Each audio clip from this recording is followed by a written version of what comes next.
नमस्कार विद्यार्थी मित्रांनो, मी रतिकांत मोरे, श्री तारकेश्वर माध्यमिक विद्यालय पापळवाडी तालुका पाटण जिल्हा सातारा. आज आपण मार्क ट्वेनचा जो फोर्थ पार्ट आहे, जो लास्ट पार्ट आहे, ज्याच्यामध्ये इंग्लिश वर्कशॉप जे धड्याखालचे प्रश्न आहेत ते प्रश्न सगळे आपण घेणार आहोत.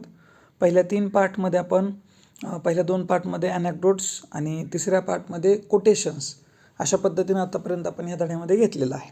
Okay, so let's start the fourth part. या फोर्थ पार्टमध्ये आपल्याला फक्त इंग्लिश वर्कशॉपमधले प्रश्न पाहायचे. Okay, so the first is answer the following questions.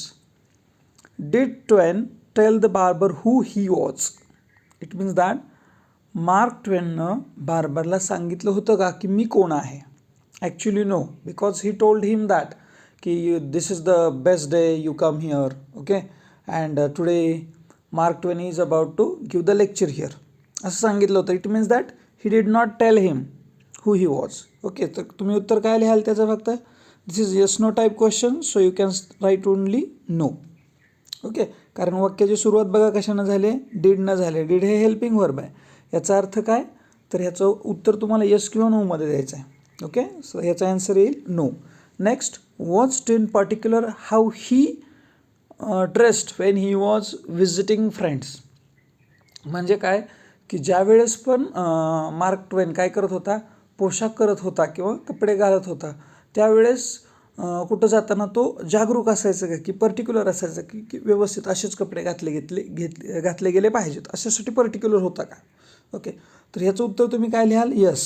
कशामुळे यस? बघा, आपण स्टो त्याच्या ज्या नेबर्स आहेत त्यांना तो बाय करण्यासाठी ज्यावेळेस आला होता त्यावेळेस तो पर्टिक्युलर ड्रेसमध्ये नव्हता असं त्यांचं मत होतं. ओके, तर ॲक्च्युली तो पर्टिक्युलर ड्रेसमध्ये नव्हता याचा अर्थ ह्याच्या आधी असायचा.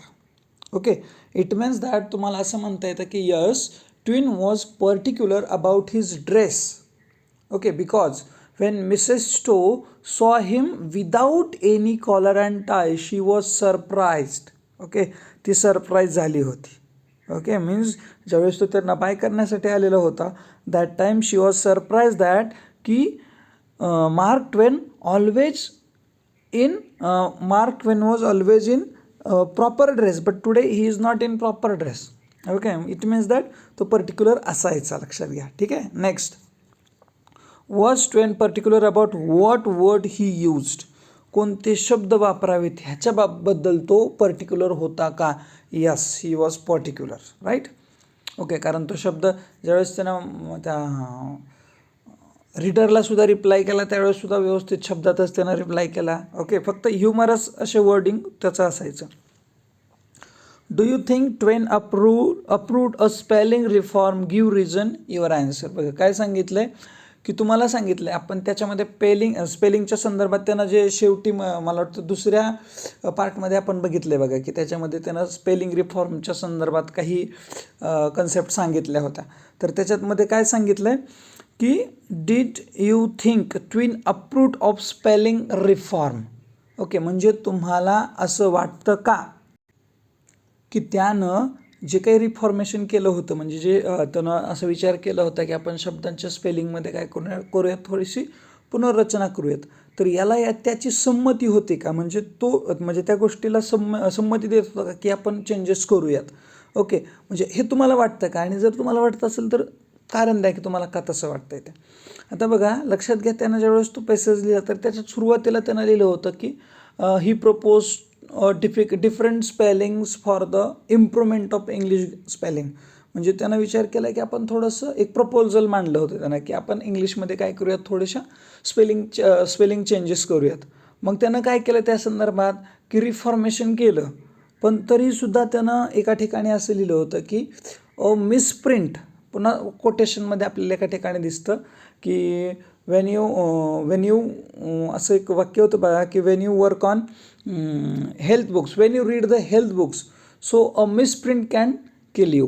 म्हणजे एखादं मिसप्रिंट तुम्हाला काय करू शकतं, मारू शकतं. It means that he did not approve of spelling reforms. म्हणजे त्यानं त्या गोष्टी सगळ्या अप्रूव्ह केलेल्या आहेत का? नाही.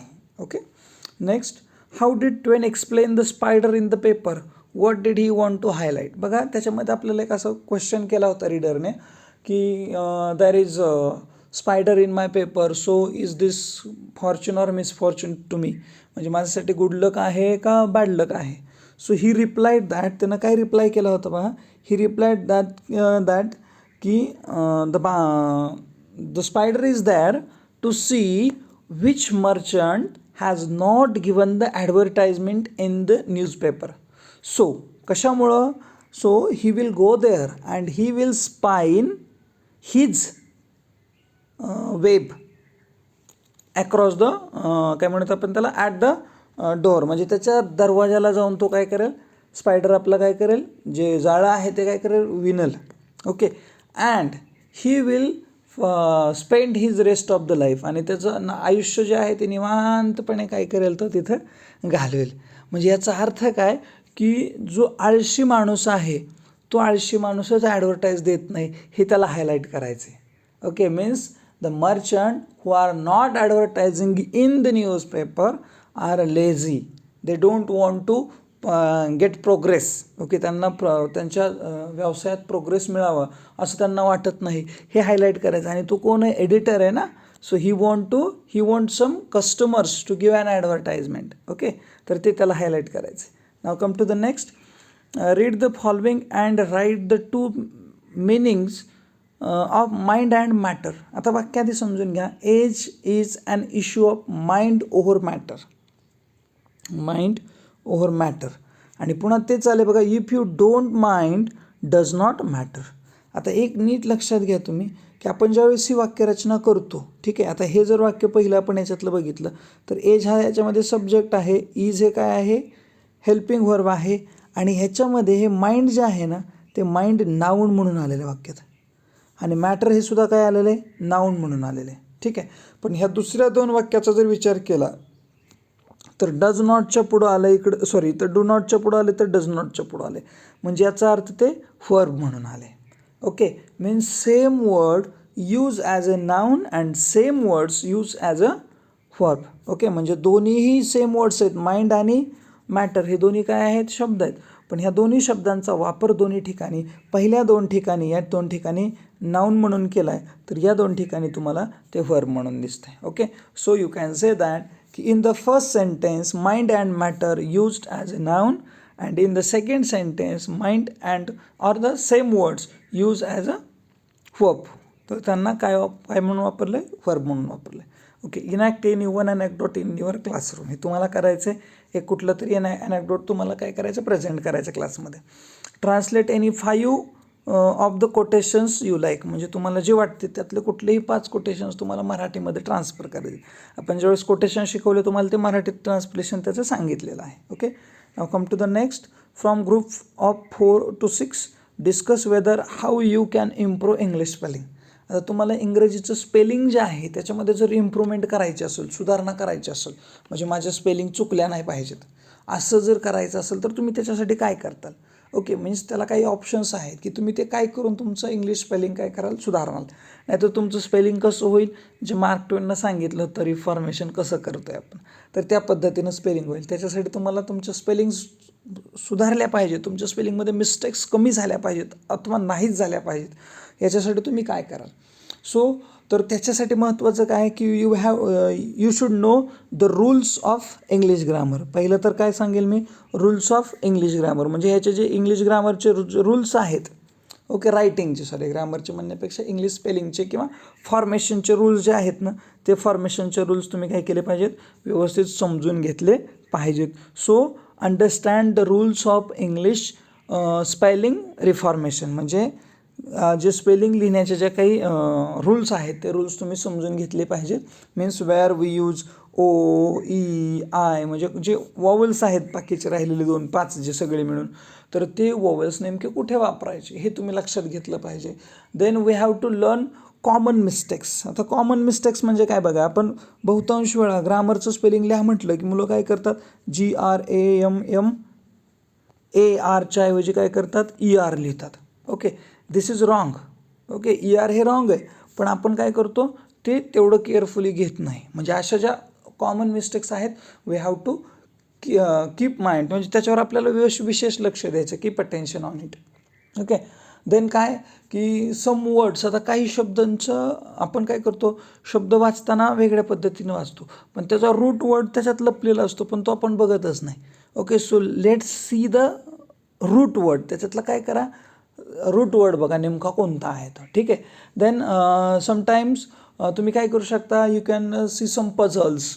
ओके, काही पझल्स तयार करू शकता आणि ते पझल्स सोडवा, जेणेकरून तुमचे स्पेलिंग्स काय होतील, व्यवस्थित होतील. Okay, so those are the options and I think you know more options than this. Okay, you can write those also. Arrange the jokes session in the classroom where each student tells a joke. The jokes must be told in English. म्हणजे तुम्हाला काय करायचे, काही jokes सांगायचे, ते jokes कसे असले पाहिजेत, इंग्रजीमध्ये असले पाहिजेत. Okay, now come to the language study. Many actions involve two people or things. One that perform the action and one is that affected by the action. Okay, बघा, परफॉर्म द ॲक्शन म्हणजे जो कृती करतोय तो, आणि दुसरं म्हणजे कृती ज्याच्यावर होती तो. ओके, म्हणजे कुठल्याही वाक्यात, म्हणजे बहुतांशी वाक्य, मेनी सेंटेन्सेस, आता काही वाक्य अशी असतात याच्यामध्ये कृती ज्याच्यावर घडते तो घटक नसतो. ठीक आहे. मग या ठिकाणी आता वाक्य दिले बघा, Sonali at the mango. Okay, आता ॲक्शन करणारा कोण आहे, तर सोनाली. ओके, ॲक्शन करणारी कोण आहे तर ती आहे सोनाली. आणि ॲक्शन कशावर होते, तर ती होते मँगोवरती. म्हणजे दोन गोष्टी आहेत, one that perform the action that is Sonali, आणि and one that is affected by the action. Okay, ते आहे मँगो. ओके, म्हणजे कृती करणारा आणि कृती ज्याच्यावर घडते असा घटक. Here the action of eating involve Sonali who it's. कोण खाते, तर ती आहे Sonali. And the mango which gets eaten, आणि मँगो जो काय केला जातोय, खाल्ला जातोय. म्हणजे कृती करणारा आणि कृती ज्याच्यावर घडते असे दोन घटक. Here Sonali is the subject. आपल्याला माहिती आहे सब्जेक्ट कुठला असतो, ज्याचं उत्तर हू या प्रश्नानं निघतं, तो कोण असतो, सब्जेक्ट असतो. Okay, who at the mango, Sonali at the mango, म्हणजे सोनाली हा काय झाला, सब्जेक्ट झाला. Right.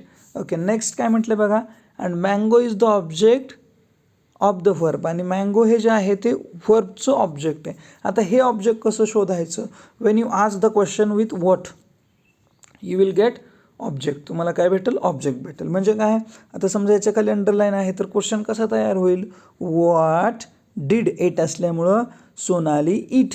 What did Sonali eat, मग उत्तर येईल मँगो. म्हणजे सोनालीने काय खाल्ले, तर उत्तर येणार आहे मँगो. म्हणजे काय, सब्जेक्ट काढायचा असेल, सब्जेक्ट फाइंड आउट करायचं असेल तर हू, आणि जर ऑब्जेक्ट फाइंड आउट करायचं असेल तर व्हॉट. हे तुम्हाला दोन शब्द घेऊन क्वेश्चन तयार करावे लागतात. म्हणजे तुम्हाला सब्जेक्ट आणि ऑब्जेक्ट रिस्पेक्टिव्हली भेटून जातो.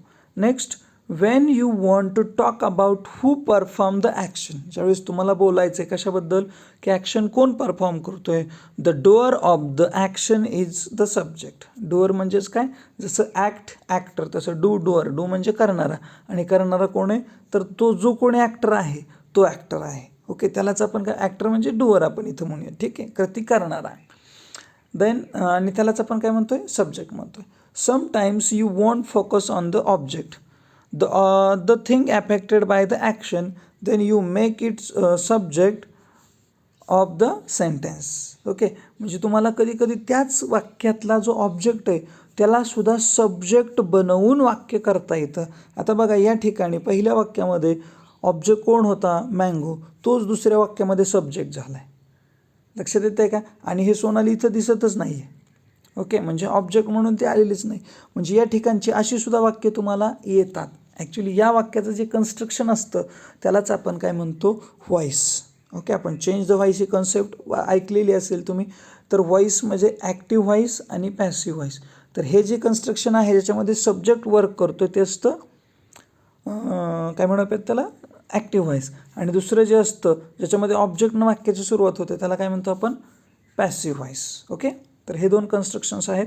The mango was eaten. आता याच्यात काय काय चेंजेस झाले बघा. द मँगो हा काय झाला, इथं वाक्याच्या सुरुवातीला आला, इथं एट होतं म्हणजे V2 असल्यामुळे इथं काय आलं, वॉज आलं, आणि एटचं काय झालं बघा, इटन झालं. ओके, सोनाली या ठिकाणी काय केलं, ड्रॉप केलं. पण जर सोनाली घ्यायचं असेल तरीसुद्धा आपण घेऊ शकतो. ते कसं घ्यायचं ते आपण पुढच्या पेजवर बघूयात. Okay, you may or may not mention the door. म्हणजे तुम्ही जो डोअर आहे तो मेन्शन करू शकता किंवा करू शकत नाही. जसं आता मागच्या सेंटेन्समध्ये बाय सोनाली न करता फक्त काय केलं आहे, फक्त इटन लिहिले आणि वाक्य संपवलं आहे. ठीक आहे. Here Sonali or person who it म्हणजे या ठिकाणी जो कोण खातोय त्याचं नाव त्या ठिकाणी यायला पाहिजे होतं. This is passive construction or passive voice. त्यालाच काय म्हणतात, passive construction of the sentence किंवा passive voice of the sentence. In this type of construction, the thing affected by the verb is the subject of the sentence. In verb is in the passive form, be plus participle. आता हे लक्षात घ्या, be plus past participle घ्यावं लागतं तुम्हाला. म्हणजे या ठिकाणी तुम्हाला हेल्पिंग वर्ब हे घ्यावंच लागतं आणि त्याच्यानंतर वाक्याचा जो वर्ब आहे त्या वर्बचं नेहमी थर्ड फॉर्मच तुम्हाला घ्यावा लागतो. म्हणजे तुम्हाला सेकंड फॉर्म किंवा फर्स्ट फॉर्म व्हॉइसच्या वाक्यामध्ये येणार नाही. Always third form will be there. And the doer of the action may or may not be mention. म्हणजे तो केला जातो मेन्शन किंवा कधी कधी केला सुद्धा जात नाही. In the following examples of passive voice the doer of action is not mention. आता या ठिकाणी बघा, the plants are plant. Okay, कुणी केलं आहे त्याला आले का इथं? नाही. ठीक आहे. त्याच्यानंतर the cup of tea is offered to any guest. By mother by father काही आलेलं नाही. Many anecdotes related to Mark Twain are told by people in day to day life आलेलं नाही. बाय पीपल आलं आहे का? नाही आलेलं. म्हणजे कधी कधी वाक्यात जो तुमचा डोअर असतो तो काय केला जात नाही, दाखवला जात नाही. मग जर दाखवायचा असेल तर कसा दाखवायचा? So if we wish to mention the doer, जर आपल्याला डोअर दाखवायचं असेल in voice passive sentences, we mention it by adding by. तर त्याला मात्र लिहिताना तुम्हाला काय करावं लागतं, बाय हा शब्द टाकूनच पुढे लिहावं लागतो, म्हणजे च्याकडून अशा अर्थानं. So this pen was given to me, एवढं जरी वाक्य असतं तरी चाललं असतं, बाय ड्रॉपिंग द डोअर. पण जर समजा डोअर टाकायचं असेल तर काय येईल बघा, this pen was given to me by my aunt. कुणाकडून दिला गेला हे इथं मांडलं आहे. ओके, जर दाखवायचं असेल आपल्याला कोणाकडून तर तुम्ही फक्त या महत्त्वाची गोष्ट कुठली की तो बाय हा शब्द त्याच्यामध्ये आला पाहिजे, तो टाकूनच तुम्हाला ते शो करावं लागेल. Note that only transitive verbs can be used in the passive voice. आता ट्रान्झिटिव्ह व्हर्ब्स, आता व्हर्ब्सचे तसं बघायला गेलं तर प्रकार पडतात. कोणते कोणते बघा, व्हर्बचे प्रकार आपण जर तसं बघायला गेलं तर रेग्युलर व्हर्ब आहे, इररेग्युलर व्हर्ब आहे, त्याच्यानंतर ट्रान्झिटिव्ह आहे, इनट्रान्झिटिव्ह आहे, त्याच्याबरोबर नंतर प्रायमरी व्हर्ब्स आहेत. ओके, मग त्याच्यात हेल्पिंग व्हर्ब्स आहेत, त्यात प्रायमरी असतील, मॉडल्स असतील, असे प्रकार आहेत. पण आपण सध्या बघतोय कुठले फक्त दोन महत्त्वाचे, तर ट्रान्झिटिव्ह आणि इनट्रान्झिटिव्ह. आता ट्रान्झिटिव्ह व्हर्ब्स म्हणजे काय आणि इनट्रान्झिटिव्ह व्हर्ब्स म्हणजे काय? ओके, ट्रान्झिटिव्ह व्हर्ब्स जे असतात त्याच्यामध्ये ऑब्जेक्टची गरज असते समजण्यासाठी, पण इनट्रान्झिटिव्हमध्ये ऑब्जेक्टची गरज नसते. म्हणजे समजा एक मी साधा प्रश्न आपण मगाशीचा घेतला, समजा काय की आपण एक्झाम्पल असं घेतलं काय की मगाशीचं एक्झाम्पल जे होतं आपलं कोणतं एक्झाम्पल होतं, सोनाली एट मँगो. ओके, त्याचं आपण जर वाक्य घेतलं, सोनाली एट मँगो. आता जर तुम्ही प्रश्न विचारला काय न व्हॉट न, तर उत्तर काय भेटतंय तुम्हाला, मँगो. ओके, म्हणजे काय या प्रश्नाचं उत्तर जर ते वाक्य देऊ शकत असेल तर याचा अर्थ हे एट जे आहे ते कसं आहे, ट्रान्झिटिव्ह आहे. ओके, म्हणजे जर काय या प्रश्नाचं उत्तर दिलं तुमच्या वाक्यानं तर एट हे कसलं आहे, ट्रान्झिटिव्ह आहे. पण जर काय या प्रश्नाचं उत्तर तुमचं वाक्य देऊ शकलं नाही तर याचा अर्थ त्याच्यात वापरलेलं जे व्हर्ब आहे ते इनट्रान्झिटिव्ह आहे. जसं example, he goes to school. ठीक आहे, ही गोज टू स्कूल. आता या वाक्यात जर मी काय असा प्रश्न विचारला तर उत्तर देऊ शकते का बघा बरं वाक्य, तो काय जातो. तो काय जातो या प्रश्नाचं उत्तर टू स्कूल येऊ शकतंय का? नाही. याचा अर्थ काय या प्रश्नाचं उत्तर हे वर्ब देऊ शकत नाही. कोठे म्हटलं तर दिलं असतं, पण काय या प्रश्नाचं उत्तर ते देऊ शकत नाही. याचा अर्थ गोज हे इनट्रान्झिटिव्ह आहे, ट्रान्झिटिव्ह नाही. ओके, आणि व्हॉइस हा फक्त आणि फक्त ट्रान्झिटिव्ह व्हर्ब्स असतील तरच होतो, हे लक्षात घ्या. Refer to the language study pages and read the entries, irony and pun. Find one example of each from the passage or the quotations. म्हणजे काय की तुम्हाला एक फिगर ऑफ स्पीच माहिती असेल कन्सेप्ट, तर त्याच्यामध्ये आयरोनी आणि दुसरा जो येतो आयरोनी आणि दुसरा येतो पन. ठीक आहे, तर हे जे दोन आहेत ह्याचे तुम्हाला काही एक्झाम्पल्स माहिती करून घ्यायचे. त्याच्या आधी तुम्हाला आयरनी आणि पण म्हणजे याचा अर्थ काय ते आधी माहीत असलं पाहिजे. पहिल्यांदा आपण आयरनीचा अर्थ बघूयात. तर आयरनी म्हणजे काय असतं की एकाच वाक्यात दोन विरुद्ध कल्पना दिलेल्या असतात. म्हणजे कसं की समजा आय गो अँड कम, दोन कल्पना दिल्या, गो आणि पण आणि कम पण, ठीक आहे. तर या प्रकारची जी वाक्य असतात त्याला आपण काय म्हणतो, ते फिगर ऑफ स्पीच कुठले होते, तर ती होते आयर्नी. ओके. आता याच्यामध्ये बघा विरुद्ध कल्पना कुठं दिलीत आपल्याला. आपलं जर आपण पॅसेज बघितले तर त्याच्यामध्ये एका ठिकाणी तुम्हाला विरुद्ध कल्पना दिसतील बघा. जसं एक्झाम्पल आपण बघूयात. हे तुम्हाला पेज दिलेले आहेत ज्याच्यामध्ये आपण जे ॲनेक्डोट्स आहेत त्याच्यामध्ये आपण बघत आहोत, ठीक आहे. तर त्याच्यामध्ये बघा तुम्हाला कुठंतरी नक्की एखादं एक्झाम्पल दिसेल की ज्यात विरुद्ध संकल्पना विरुद्ध कल्पना दिलेल्या आहेत, ठीक आहे. ओके, हां, ही बघा संकल्पना काय दिले. I must have prodigious quality of mind. माझ्याकडं जबरदस्त क्वालिटीचं माइंड आहे. It takes me as much as week sometimes to make it up. म्हणजे काय, त्याला तयार करण्यासाठी मला किती दिवस लागतात, जवळपास आठवडाभर लागतो. म्हणजे बघा तुमच्याकडं माइंड कसल्या क्वालिटीचं आहे, जबरदस्त सुपिरियर क्वालिटीचं माइंड आहे. आणि त्याला विचार करायला, त्याला पटवायला तुम्हाला किती तास लागतात, किती वेळ लागतो, तर तुम्हाला वेळ लागतो एक आठवडा.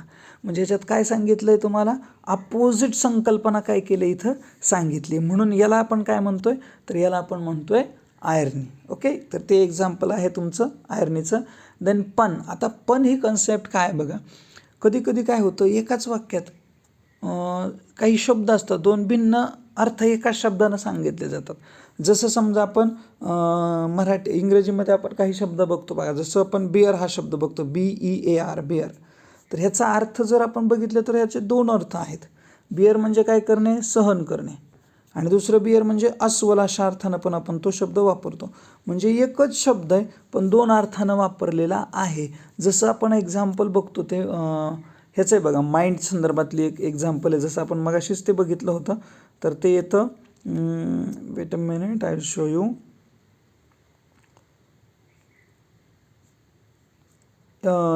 एज असं मला वाटतं, age is the mind of matter असं काहीतरी आहे. Okay, age no, I think yes. Okay, या ठिकाणी आहे बघा, 4th वन, नीट बघितलं तर लक्षात येईल. Age is an issue of mind over matter. आणि पुन्हा तेच माइंड आणि मॅटर काय केले, वेगळ्या अर्थानं वापरले. म्हणजे इथं ते नाऊन म्हणून वापरले, तर वर्ब म्हणून वापरले. म्हणजे एकच शब्द, सेम शब्द ज्यावेळेस तुम्हाला दोन अर्थानं, वेगवेगळ्या अर्थांना वापरला जातो एकाच वाक्यामध्ये, त्यावेळेस तो फिगर ऑफ स्पीच कुठला असतो, तर तो असतो पण. ओके. तर अशा पद्धतीनं ह्याच्या खालचे जे क्वेश्चन्स आहेत ते कंप्लीट झालेले आहेत. आता बाकी जे आहे तुमचं लाईव्ह इंग्लिशसाठी ट्रान्सलेशन आहे, तुम्हाला कन्व्हर्सेशन दिलेलं आहे, ते वाचून पहा काय दिलेलं आहे नेमकं त्याच्यामध्ये. पुन्हा त्याचाच यूज करायचा आहे तुम्हाला. ते एखादं कॉल करायचं आहे कस्टमर केअरला. ओके. आणि कस्टमर केअरला कॉल करून तुम्हाला काय करायचे, काही प्रश्न विचारायचे. मग त्यांना प्रश्न विचारायचे असतील तर आपण काय प्रश्न विचारू शकतो, तुम्ही एक CD परचेस केली आणि ती थोडीशी खराब निघाली, ठीक आहे. तर याच्यासाठी तुम्हाला कस्टमर केअरला फोन करायला सांगितलं आहे. कोणाला, तर बघा काय आहे, छुट्टी गेम. ओके, छुट्टी गेम्स ही एक वेबसाईट आहे आणि त्या वेबसाईटवर तुम्हाला फोन करायचा त्या कस्टमर केअरला, आणि तुम्हाला सांगायचं त्यांना की तुम्हाला जस्ट तुम्ही CD प्रोव्हाइड केली ती कशी आहे, डिफॉल्ट आहे, चुकीची आहे. तर त्याच्यासाठी 4-5 क्वेश्चन तुम्हाला काय करायचे, विचारायचे. तर तुम्ही पहिला प्रश्न विचारला पाहिजे. कधीही लक्षात घ्या, इंग्रजीमध्ये फोनवर पहिला प्रश्न विचारला जातो, ॲम आय स्पीकिंग विथ, ज्याच्याशी तुम्हाला बोलायचं आहे त्याच्याशीच मी आधी बोलतोय का आधी कन्फर्म करावं लागतं. आणि मग त्यावेळेस जिकडून रिप्लाय आल्यानंतर आपलं बोलणं चालू करायचं. म्हणजे पहिला प्रश्न तुमचा फिक्स तो असेल, am I speaking with customer care service of छुट्टी गेम्स. ओके, म्हणजे अशा पद्धतीनं बोलायचं आहे. नेक्स्ट काय तुमचा प्रश्न असेल, to whom I have to speak if I want to complain. मला जर कंप्लेन करायचं असेल तर मला कोणाशी बोलावं लागेल, तर तो ज्यावेळेस सांगेल त्यावेळेस तुम्ही म्हणाल का, will you please connect my call to that department. तुम्ही त्या डिपार्टमेंटला माझा कॉल कनेक्ट कराल का. आणि मग तुमचं प्रश्न चालू होतील की sir I got this CD from your website but it is not working properly, so what should I do now. मग ते सांगतील की you have to go to your customer service centre. मग ते आपल्याला विचारता येईल की where it from my native place, म्हणजे माझ्या जागेपासून जवळचं कुठलं आहे का. So will you please provide me some addresses of the offices. अशा पद्धतीने तुम्ही काही क्वेश्चन्स विचारू शकता, ठीक आहे. किंवा कस्टमर केअरला तुम्हाला तुमच्या मोबाईल सर्व्हिसवरती कुठले प्लॅन्स चालू आहेत हेच विचारायचे, तेही विचारू शकता. पुन्हा काही टेलिफोन फ्रेजेस आहेत बघा तुम्हाला, ठीक आहे. होल्ड ऑन कधी वापरायचं, पुट थ्रू कधी वापरायचं वगैरे वगैरे, हेही एकदा बघून घ्या, ठीक आहे. तर अशा पद्धतीनं आपण याच्यामध्ये 4th पार्टमध्ये जे काही क्वेश्चन्स होते, ओके, मार्क ट्वेनचे, ते आपण सगळे कव्हर केलेले आहेत. आशा करतो की व्हिडिओ तुम्हाला आवडला असेल तर प्लीज लाईक करा, शेअर करा तुमच्या मित्रांबरोबर, आणि चॅनलवर नवीन असेल तर प्लीज सबस्क्राईब करा. थँक्यू.